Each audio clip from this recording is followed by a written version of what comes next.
begin by thanking Kathy and Drew, our DCMC, and the rest of the Northern California interior area 07, our district, District 33, general service panel members. Panel members, instead of raising your hand this time, we've got a lot of people. Can you guys stand up for us, please?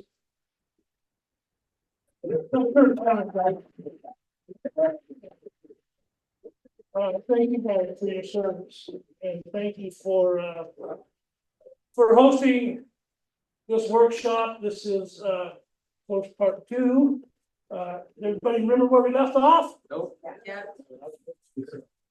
Well, we did. That's right. We had the I'll recap just a little bit. We got the big book completed and came out in April of 1939. And we went back to Reader's Digest. Reader's Digest had decided, they said, hey guys, we decided we're not going to print the article about Alcoholics Anonymous. So we left Reader's Digest a little bit disappointed. Small group did. Not just disappointed, but they were stuck. They were stuck with 4,650 copies of that red book. And those books are sitting in a closet in case boxes in an old rundown office in downtown New York City. And that's where we left off last month. What I want to do now, guys, is I want to regress just a little bit. And I want to talk for a few minutes about what went into that book. What went into the big book of Alcoholics Anonymous. Does anyone ever wonder about the story? It's in the first part of the big book of Alcoholics Anonymous, the man of 30. It's a neat story. An interesting story. There's a man of 30, knew at 30 years old that drinking was a problem. So he stopped. He became very successful in business. He actually owned a car dealership. 20 years later, out came the slippers, out came the bottle. You guys recognize the story? And within a short period of time, 4 years, as a matter of fact, he was dead. But consider the fact that Bill Wilson was only 3.5 years sober when he wrote the big book of Alcoholics Anonymous. Where did the story of the man of 30 come from? I'll tell you where it came from. It came out of this book right here. The name of the book is The Common Sense of Drinking. It was written by Richard Peabody and published in 1934. A lot of the big book came from other people and other books. I'm going to be reading a few things here about the big book of Alcoholics Anonymous, and I'm going to get into what the contents of the big book are and where it came from. What are the sources of the principles of the recovery program of Alcoholics Anonymous? Bill Wilson answered that question in an address delivered to the Medical Society of the State of New York on May 9th, 1944. Bill also did an address to the medical profession at Yale University. And the medical profession at Yale University asked Bill this question. And I quote, just how does AA work? And Bill's answer was this. Again, I quote, I cannot fully answer that question. Many AA techniques have been adopted after a 10-year period of trial and error, which has led to some interesting results. But as laymen, we doubt our own ability to explain it. We can only tell you what we do and what seems from our point of view to happen to us. At the very outset, we should like to make it ever so clear that AA is a synthetic gadget, as it were, drawing upon the resources of medicine, psychiatry, religion, and our own experience. Not opinions. No, I see that. And our own experience of drinking and recovery. You will search in vain for a single new fundamental. We have merely streamlined old and proven principles of psychiatry and religion into such form that the alcoholic will accept them. And then we have created a society of his own kind where he can enthusiastically put these very principles to work on himself and other sufferers. Alcoholics Anonymous has made 2 major contributions to the programs of psychiatry and religion. These are, it seems to us, the long missing links in the chain of recovery. Number one, our ability as ex-drinkers to secure the confidence of the new man, to build a transmission line into him. And number two, the provisions of an understanding society of ex-problem drinkers in which the newcomer can successfully apply the principles of medicine and religion to himself and others. So what Bill was saying here, guys, is very little in our big book is original. Our book was taken from many, many different programs and many, many different people. But where did the big book come from? This book right here. This book right here is called Man the Unknown. It was written in 1935 by Alex Corral. What Bill wrote about this book was he said this, and again I quote, "On reading this book, Man the Unknown, some of us realized that was just what we had been groping towards. We had begun to build a program out of our own experiences. At this point, we thought, let's reach into other people's experiences. Let's go back to our friends, the preachers, the social workers, and all those who have been concerned with us, and again, review what they have and bring them where they fit. Bring them in where they fit. So our process of trial and error began, and at the end of 4 years, the material was cast in the form of a book known as Alcoholics Anonymous.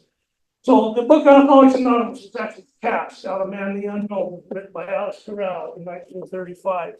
There are other books, guys. Emmett Fox, Brian, was a preacher in the 1920s and 1930s, and he wrote and did talks on the Sermon on the Mount and his literature, and the early AAs would go and listen to Emmett. He did inspirational readings and studies out of his literature. We already talked last week about the varieties of religious experience written by William James, published in 1902. We talked about that last month. I think I said last week. Another book that Bill had read was this book right here. It's called As Man Thinketh. This book was written by James Allen and published in 1910. This is the one that basically the concept of step 4 comes from. This book basically says that we are what we think. It says in this book that we must learn to crucify ourselves on a daily basis. Thus, the core AA idea is we must get down to causes and conditions. So our troubles, we think, are basically of our own making. That some of us have tried to hold on to our old ideas, and the result was nil, to let go, absolutely. All of those profound sayings that are in the big book of Alcoholics Anonymous came out of this book right here, As Man Thinketh, written by James Allen and published in 1910. This book right here, called What is the Oxford Group? This book was written by the layman with a notebook and was published in 1933. This book was basically the Oxford Group's big book. This book talks about the 4 absolutes. There were 4 absolutes, and then there was a 4-step program, I believe. They had to have absolute honesty, absolute purity, absolute unselfishness, and absolute love. And then the 4 steps of the program were they shared their sin with other people, other Christians, which is step 5 in our program. Restitution of all their harm, which is steps 8 and 9 in our program. Listening to and accepting and relying on God's guidance in all their affairs, which is the rest of the spiritual steps in the program of Alcoholics Anonymous. So the Oxford Group was huge in the formation of the thought process in Alcoholics Anonymous. This book right here is called Twice Born Men. It was written by Harold Bigby in 1909. This book is all stories of drunks who had recovered from spiritual experiences. See if these titles sound familiar. The Criminal, The Copper Basher, Lowest of the Low, Rags and Bones, Apparent Failure. Sound familiar? This is the book that gave Bill the idea for us to put our own stories of our own personal experience in the back of the big books of Alcoholics Anonymous. Bill was very adamant about our story. One of the things that Bill wrote about the alcoholic in his story was that sometimes when the alcoholic gets here, all he has left is his story. And Bill knew that. So the Oxford, that book is huge. This book right here, again, The Common Sense of Drinking, written by Richard Peabody and published in 1934, 4 years before the big book was written. There are phrases in this book Once an alcoholic, always an alcoholic. Half measures are of no avail. And perhaps the entire story of the Man of 30 all came out of Common Sense of Drinking, written by Richard Peabody. This book right here is called A Way of Life. It was written by William Osler and published in 1937. I don't think, guys, that it's a coincidence that the book that we read today, as Bill sees it, in its original form, was called The AA Way of Life. This is the book that gave Bill the idea for us to live our lives one day at a time. One of the quotes in this book, and this is interesting, it says this: our lives are like a great ocean liner. Sound familiar? I don't want to use the word pleasurize, guys, but on the first page of chapter 2, there is a solution. It says we're passengers in a great freight liner. But Bill had read all of these books. Bill was a sponge for knowledge on alcoholism. He had read all of these books. What Bill was saying was our big book was taken from many, many different people and many, many different books. It was taken from Carl Jung, the psychiatrist. It was taken from William Silkworth, the doctor who loved drugs. It was taken from the Oxford group and the different experiences of the people that had gotten sober in the Oxford group. So, back to the story. We have the book written. We're sitting on 4,650 copies of these red books. We can't do anything with them. Nobody had heard about Alcoholics Anonymous. The word just wasn't out. But some things began to happen. In late September 30th of 1939, an article came out in this magazine right over here. The name of the article was Alcoholics and God. It was written by a fellow by the name of Morris Markey. And that's the first nationally publicized article about Alcoholics Anonymous. And what that article did was it caused about 500 of our bid books to sell. 500 bid books to sell. But we still didn't have enough money to keep this thing going. In February 1940, that's the article that's in those two magazines, Bill, through relatives, had a connection with the Rockefellers. And the Rockefellers hosted this dinner, drunks went to the dinner. I believe this is another time of God saying no. But the drunks went to the dinner and they told their stories. Mr. Rockefeller Sr. wasn't there, but his son Nelson was. And the Rockefeller sent back this message that I think basically saved Alcoholics Anonymous. If it hadn't been for this message, if it hadn't been for these words, we might not be sitting here this evening either, guys, because Bill was going to go out and sell this thing. There's the stock certificates to prove it. But the Rockefeller sent back this message, and the message was won't money spoil us? Won't money spoil us? And the Rockefellers pledged $5,000 for Dr. Bob to pay off his mortgage, for Bill and Dr. Bob to get a stipend to carry on their work. And they were just absolutely broke. And something else broke through. I'm going to talk for a minute this evening, and I know I keep stepping away from the mic. I'm going to talk for a minute this evening about an event that happened in between the Liberty magazine and the Saturday Evening Post magazine article coming out. It happened right here. It's an event that doesn't get talked about very often, but I think that it might have been just as important. Probably was just as important as either one of those two magazine articles for getting the word out about Alcoholics Anonymous. It's a baseball story, guys. I'm going to tell you a baseball story. Any baseball fans in here? Yeah. There was a young pitcher back then who could throw a fastball faster than any other pitcher in the league at the time. This guy's name was Bob Feller. Bob Feller. And there was a catcher who was a drunk, who had gone from team to team and team to team. He would catch for Bob Feller. He's a classic player. Raleigh H. Raleigh Henson. If you want to do your research on Raleigh, he was AA number 77. But Raleigh was a classic alcoholic. He did things like set the team train on fire with all their gear in it all the way to the baseball game, stuff like that. Yeah. You catch on, Diana.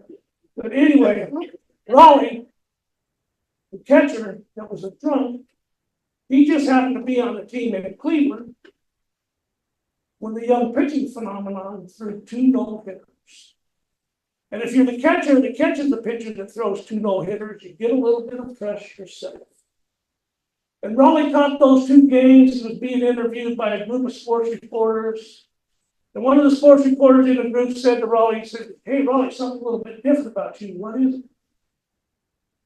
And Raleigh said, he answered that question like this. He said, "Well, I just want you fellas to know that I've been sober at Alcoholics Anonymous for a year." And that headlined the sports page of the Cleveland Plains-Dealer, April 17th, 1940. The Associated Press picked the story up from there and made it to other newspapers across the country. 2 different headlines. A year without a drink. The other one was a home run for Alcoholics Anonymous. There's copies of those articles in those magazines that I brought for you guys to look at. But that did several things for Alcoholics Anonymous, I believe. Number one was it went public. Another thing it did was it let people know that young people could get sober and stay sober. Raleigh was fairly young.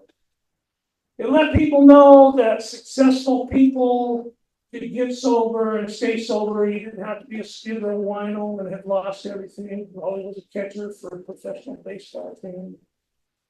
So right along the same time as the Saturday Evening Post article and the Liberty Magazine article, that was probably just as important for getting the word out about Alcoholics Anonymous.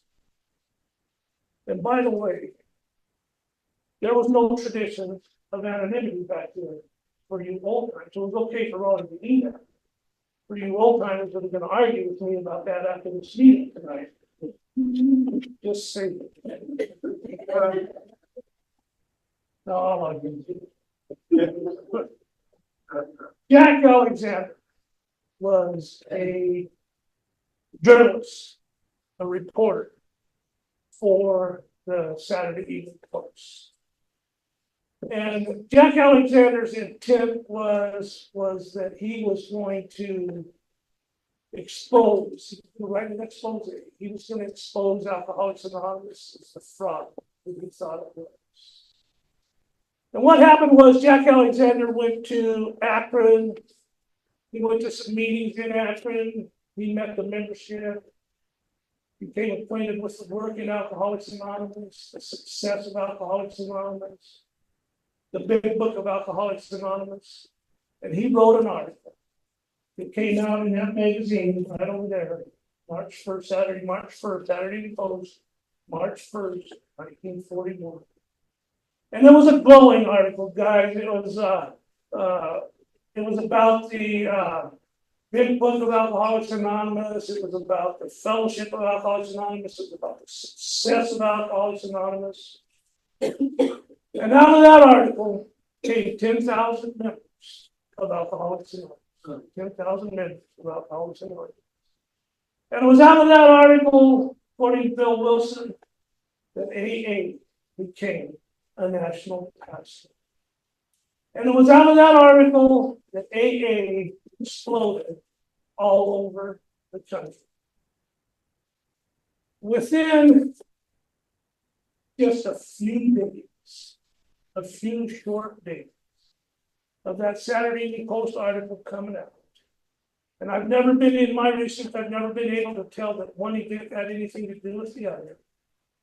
But there was an event within a few short days of that Saturday Evening Post article that happened right here in Northern California. And it was an epic event. And I think it was an epic in helping to establish the trajectory of carrying a message and working with others in Alcoholics Anonymous. After having researched this event, studying this event, participating in Alcoholics Anonymous in the institution where this event took place, it is my belief and again, this is my belief, that there is no modern form of measurement, and I know those are big words. There is no modern form of measurement that can truly and accurately tell us just how epic and just how huge this event was and still is on Alcoholics Anonymous. And what I'm going to do this evening is I'm going to tell you guys about that event. And by the way, most of the information, if not all of the information, that I'm going to be sharing with you guys about this event is available to everyone in different volumes and different issues of our Grapevine magazine. So when you hear one of our members announce out, well, I'm just going to let that member announce it out. Bob, you're up. Grapevine, damn it. So when you hear Bob say you should subscribe to the Grapevine, Kevin, you should subscribe to the Grapevine, Kevin. But I'm going to tell you about that event, guys. Clinton Theodore Duffy. Please do not get this guy confused with Gene Duffy from the Duffy Treatment Center up north. Two different Duffys, unrelated. Different Duffys, unrelated. Clinton Theodore Duffy, who from 1940 to 1952 was the warden of San Quentin Prison. During that time, San Quentin Prison was the nation's largest penal institution. Now, Tricia, that is not the word most of us know you're thinking I said. Leave it alone. It was the nation's largest penal institution. Clinton Duffy was looking over the records of San Quentin Prison, and he came to the conclusion that most, if not all, of the prisoners that had returned to prison had returned as a result of crimes committed while drinking alcohol. Duffy made the rehabilitation of prisoners a priority, but he also believed that no amount of education, vocational training, or rehabilitation could help a prisoner if his alcoholism wasn't dealt with. In March of 1941, just 6 years after AA began, and 2 years after the publication of the Big Book, Duffy introduced the first AA program behind prison walls. He had the foresight to see that the great advantage of AA lay in the fact that members helped each other. Addressing the first international AA conference at Cleveland in 1950, Duffy said that only an alcoholic could truly understand the problems of alcoholism, that they and they alone would know the road back because they had made the epic journey themselves, both ways. Talk about us. Enjoy. What I will be doing here, guys, is I'm going to do a condensed what it was like, what happened, and what it's like now for hospitals and institutions in Northern California. What was it like at San Quentin Prison in March of 1941? What was going on out there? What caused Clinton Duffy to look over them records and come to that conclusion? Well, who better to answer that question for us than Clinton Duffy himself? This book right here is called The San Quentin Story. It was written by then Warden Clinton Duffy. And I'm going to be reading a few pages to you out of this book. He tells us what it was like and what happened. A couple of disclaimers for me. The read's about 4 pages long, 4.5 pages long. I'll get us through it. But the read also has the potential to really get to me sometimes when I read. It's important, guys. So here we go. This is what Clinton Duffy had to say. There are the homebrew artists, too, who attempt to convert stolen sugar, raisins, candy, fruit juice, and other materials into liquor, often with disastrous effects. Talk about making crude oil. want to know about making through, we'll ask some of our, prison guards that are in the program. I'll tell you all about it, right? Instead, right? 2 years ago, as a case in point, 2 prisoners who had been in San Quentin for years succeeded in making some raisin wine in the tool shed. One of the officers smelled the mesh, reported to me, and guards were sent down to bring them into the captain's office. Meanwhile, panicky over their discovery of their alcoholic cachet, the 2 men escaped from their assignment outside the walls. 3 days later, they showed up in Klamath Falls, Oregon, driving a stolen car and armed with stolen guns. They held up a service station man, but were spotted almost immediately afterward by police in a prowl car. In the gun battle that followed, one of them surrendered, but the other, wounded, crawled away in the darkness and got as far as Arkansas before he was caught. I knew him well. A man who had come to San Quentin with a death sentence and who had worked his way to a position of trust after Governor Merriam saved him from the gallows. There wasn't a black mark against his record.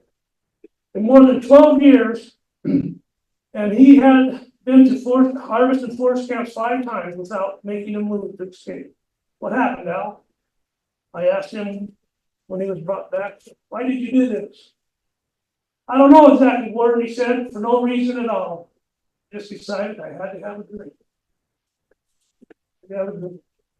We made that wine, and when I heard it was discovered, I just went to pieces and took off. That one drink cost this man all his credits, a conviction on a new robbery charge, and at least an additional 5 years for escape. The other men in San Quentin are all familiar with this case, but the big price I'll pay does not seem to deter a few confirmed alcoholics from occasionally trying to manufacture intoxicants. Alcohol indeed has been a silent instigator in an appalling number of crimes, and in one of our surveys in San Quentin some years ago, 68% of the men admitted or the record revealed that liquor had played some part in their downfall. I was discussing this one day with Archie Lyons, then a member of the parole board, and he said he too was disturbed by the increasing number of cases in which men were drunk when they committed a crime or had drinking trouble while on parole. Archie, I said, what's wrong with San Quentin having an Alcoholics Anonymous chapter? Not a thing, Clint. He said, if you want to start it, I'll help you. The Alcoholics Anonymous movement was in its infancy then, but I communicated to some of the organization in San Francisco, and they agreed to come to San Quentin. No other prison had ever tried AA within the walls. And there was some official apprehension because we would have to bring in civilians to work closely with our men. Nevertheless, we took a chance and we got our first 25 members by announcing the AA program and its purpose in the San Quentin News and over the Gray Network. The men who founded the prison AA chapter sacrificed many of their pleasures and much of their time to recruit new members and keep them in line. Later, when there was a real tragedy, 14 known alcoholics there was real tragedy involving 14 known alcoholics. The AA men dispelled all doubts that their sincerity and the value of the program. The emergency began shortly after 4 a.m. one October morning in one of the old Spanish prison cells.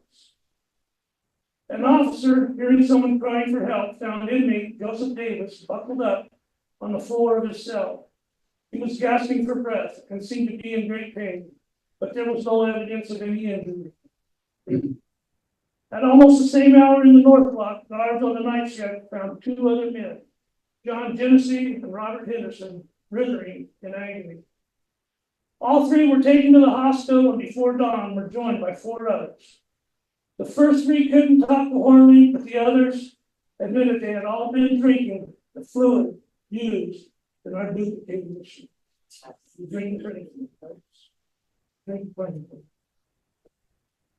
This preparation contains both grain and wood alcohol, plus other commercial solvents, and they could not have picked a more virulent cocktail. Warden Henderson gasped as I tried to talk with him at the hospital. You better get the others. A bunch of us drank this stuff. Who are they? I don't know their names. I can't remember anything. I feel like I'm on fire. It's getting bad. Henderson and Davis both went blind and died very quickly. And the doctor worked frantically to save the rest. I went to the microphone in my office and broadcast a warning message into the cells. 2 men have just died in the hospital from drinking fluid. I said 2 others are very ill and may die. Somewhere in this prison, there are other men who drank the same stuff. I urge you to report to the hospital immediately. Don't worry about any punishment. Your lives are at stake. I repeat, all those who drank drinking fluid last night, report to the hospital immediately. Your lives are at stake. AA men who heard that broadcast promptly volunteered to help. And before long, the other drinking began straggling into the hospital, white with fear and the strain of having tried to conceal the burning pains they felt. There has never been such a grim night in the hospital, with 2 men already dead, 2 more dying, and 10 others in various stages of agony, with 19 AA men helping the overcrowded doctors administer glucose, oxygen, penicillin, ice packs, digitalis, blood transfusion, and other emergency treatment. Genesee and Otis Clark, both young men, fought death for 2 days before they succumbed. But the others were saved. I think the lucky 10 owe their recovery not only to Dr. Alex Miller and his staff, but also to the AA members who work with them day and night, donating blood, foregoing meals, and giving up their few pleasures so that these unfortunate drinkers might live. The AA movement has been in full swing for the past 7 years, with an average membership of 200 men. And on Sundays, our men have worked with as many as 100 AA visitors from Berkeley, San Jose, San Francisco, Oakland, Richmond, Vallejo, San Anselmo, and other Bay County cities. The free men and women, about you guys, the free men and women in this remarkable organization have contributed much time and money to help the prisoners. The program has been such a spectacular success that more than 50 other prisons and institutions in the United States, Canada, and Australia have since adopted the San Quentin plan. I believe AA men on parole have a consistently better record than other parolees who do not have such an unselfish, devoted moral support from a civilian group. It is too bad, I think, that we cannot have a Forgers Anonymous or a Sex Offenders Anonymous, among others, to help those whose crimes have a repetitive and seemingly incurable path. And that, guys, is what started hospitals and institutions and all of Alcoholics Anonymous worldwide. Started here in Northern California with you guys. In 2023, the numbers are not in yet for 2024. In 2023, 1,994 Northern California Alcoholics Anonymous hospitals and institutions volunteers brought in 25,200 meetings into 294 facilities. There's awesome. We here in Northern California truly do carry the message of Alcoholics Anonymous. I want to try to say that in a different form. Up here in the mighty District 33, when the responsibility declaration is read, after the traditions are read in many, many of our meetings, for us guys, they're not just read as words on a piece of paper. For us, they're a lifeline, an absolute lifeline. So what I'm saying, you guys, say to you, if you are not involved in general service at the group level as a GSR, at the district level on the current panel, or having commitments to the district to help coordinate and facilitate some of the different events that our district puts on throughout the year so graciously, get involved. Your help is needed. If you are not involved in hospitals and institutions, carrying the message into one of our lockdown or non-lockdown facilities, please see either Bruce A. or Bob H. You guys, these are our two coordinators for hospitals and institutions, lockdown, non-lockdown facilities. Please, guys, get involved. Your help is needed. It doesn't just take a village to fight our disease, guys. It takes the entire army. As I just read to you, people were unnecessarily dying from our disease back then, and they're unnecessarily dying from our disease today. Your help is needed. What I'm going to do now, guys, is I'm going to climb down off my little AA soapbox, and I'm going to start wrapping this thing up kind of slowly, pretty quickly. What's happened over the years, guys, from that red book, first printing of the first edition of Alcoholics Anonymous, 1931. From that first book, there were 16 printings of the first edition. 16 printings of the first edition. People say that nothing in the big book has changed, and that is simply not true. Every printing of the first 16 printings is different. Words are different. Statistics are different. Things changed in the big book of Alcoholics Anonymous. I have all of them, and I've read all of them. So there were 16 printings of the first edition. In 1955, the second edition came. There were 16 printings of the second edition. 16 printings of the second edition. In 1976, the third edition came. There were 76 printings of the third edition. 76 printings of the third edition. In 2001, the fourth edition came. This changes often, but I want to say that we are now on our 51st printing of the fourth edition. The 51st printing of the fourth edition. To date, the big book is printed in 73 different languages. 73 different languages. The Spanish language is the first foreign language that the big book was translated into, and that was in 1957. And as of today, guys, there has been approximately 41,079,226 copies of the big book printed in 73 different languages. And I love that book. And where that takes us, guys, is back to the links in the chain. It's something that I believe is as true today as the day that it was written.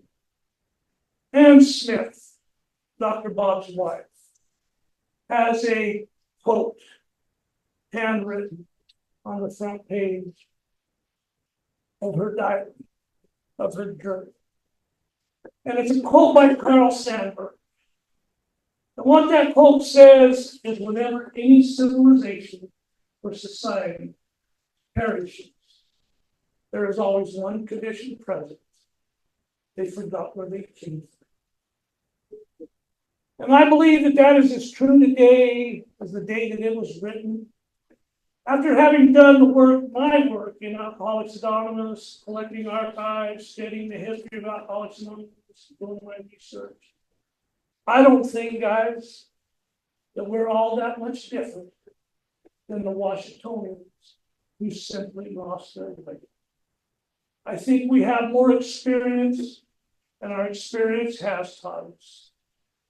But I also think that if we're not careful and take care of our singleness of purpose and take care of our tradition, that we could lose our way as well.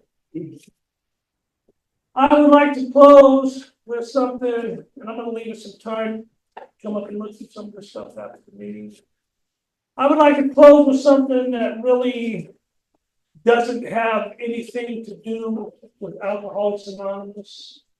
but yet I think it has everything to do with Alcoholics Anonymous.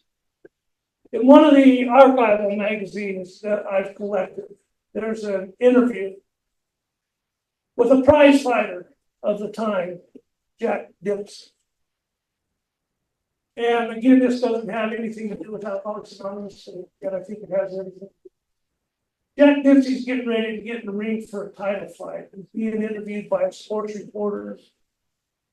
And the sports reporter asked Jack Dempsey this question. Okay, Jack, what's it going to take to win this fight? And Jack Dempsey responded to that question like this.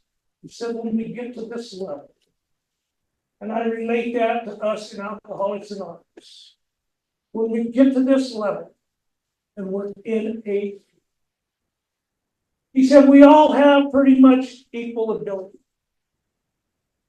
He said, whoever's the hungriest is going to come out the winner.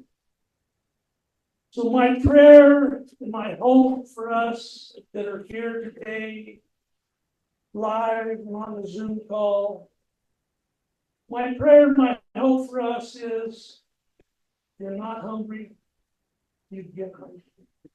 If you are hungry, you stay hungry. You take care of our singleness of purpose.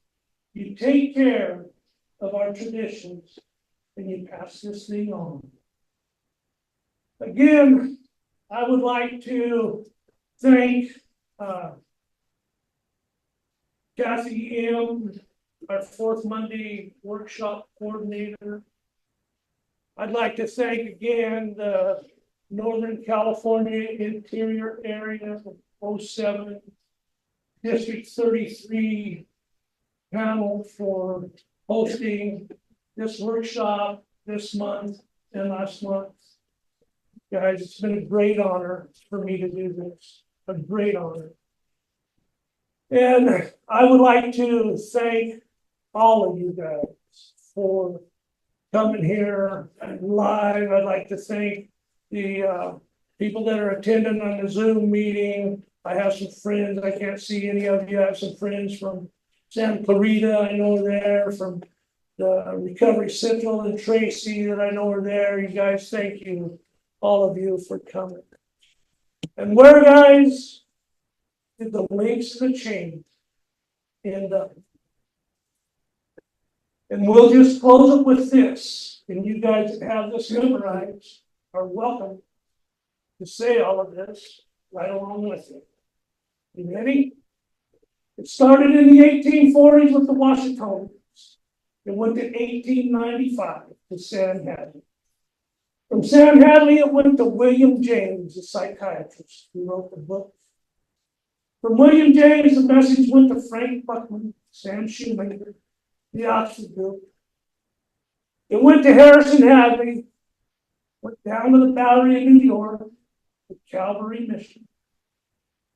It went to Roland Hazard, Carl Jung, back to Roland Hazard, up to Vermont, to Siebert Gray, and Shep Cornell, Debbie Thatcher, back down to New York, to our founder, Bill Wilson. From Bill, it went to Bob. From Bill and Bob, it went to Bill Dotson, Ernie G, Phil S, Florence Rankin, some of the early members in Akron. It went from New York to Akron, back to New York, out to Cleveland, out to Chicago. From there, the message came out here to California, guys. First recording of Alcoholics Anonymous in California, down in Southern California, guys, Long Beach. From Long Beach, the message came up here to Northern California, San Francisco.